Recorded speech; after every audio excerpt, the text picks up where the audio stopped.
Manusia telah mengalami perubahan secara dramatis selama 200.000 tahun yang lalu. Pada penemuan fosil Homo sapiens, sejak ditemukan awal keberadaan spesies kita, manusia semakin hidup lebih lama dan lebih cerdas. Kita telah membangun kota-kota raksasa, menjinakkan hewan dan tumbuhan, serta menciptakan dan menghasilkan ekosistem. Dan teknologi yang kita bangun berkembang dengan kecepatan yang luar biasa, dan kecepatan tersebut terus meningkat. Hal-hal seperti mobil terbang, kecerdasan buatan yang canggih, dan komputer kuantum mungkin akan muncul dari fiksi ilmiah menjadi kenyataan dalam waktu yang lebih singkat dari yang kita kira. Bagaimana situasi dan keberadaan manusia yang mungkin akan terlihat dalam 1000 tahun kemudian? Sulit untuk membayangkan sejauh mana kemajuan kita pada saat itu. Tetapi berikut adalah beberapa perubahan yang paling menakjubkan yang mungkin terjadi. Poin 1. Integrasi manusia dengan teknologi. Kita akan menjadi sebagian manusia, sebagian mesin. Manusia sudah menanamkan perangkat di dalam tubuh mereka untuk membuat diri mereka lebih terhubung dengan teknologi. Ada seluruh komunitas yang disebut peretas tubuh yang memiliki implan yang memungkinkan mereka melakukan hal-hal seperti membuka pintu dan menggesekkan tangan mereka, memutar musik yang hanya mereka bisa dengar tanpa earbud, dan mengendalikan elektronik kecil. Tetapi dalam 1000 tahun, teknologi ini akan jauh lebih maju. Elektronik kecil yang melekat atau ditanam langsung di dalam tubuh kita bisa membuat sistem kekebalan tubuh kita lebih kuat dan membantu melawan penyakit. Nanobot yang diprogram bisa merevolusi bedah dan implan otak, membuat kita lebih cerdas dan bahkan mampu mengunduh keterampilan secara instan seperti dalam The Matrix atau mengakses internet hanya dengan pikiran kita. Dan dari rasa ingin tahu manusia, ada bagian bermain Tuhan.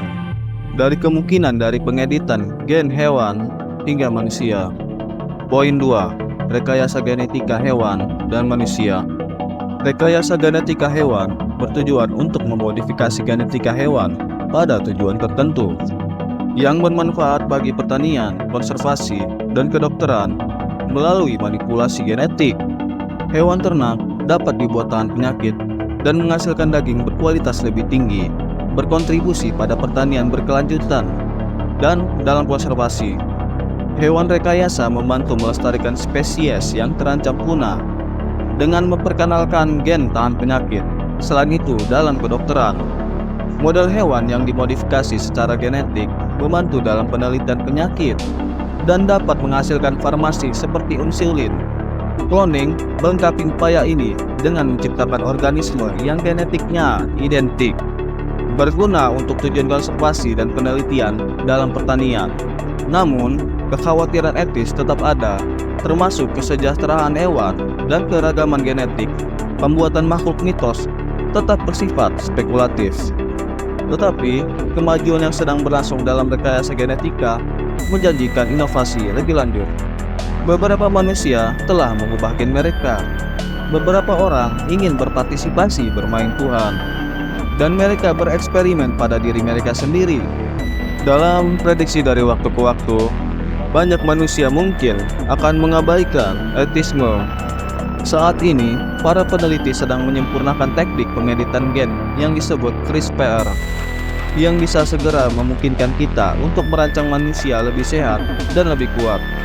Kita mungkin bisa menyisipkan gen untuk hal-hal seperti tulang yang lebih kuat, toleransi nyeri yang lebih tinggi, dan resiko kanker yang lebih rendah.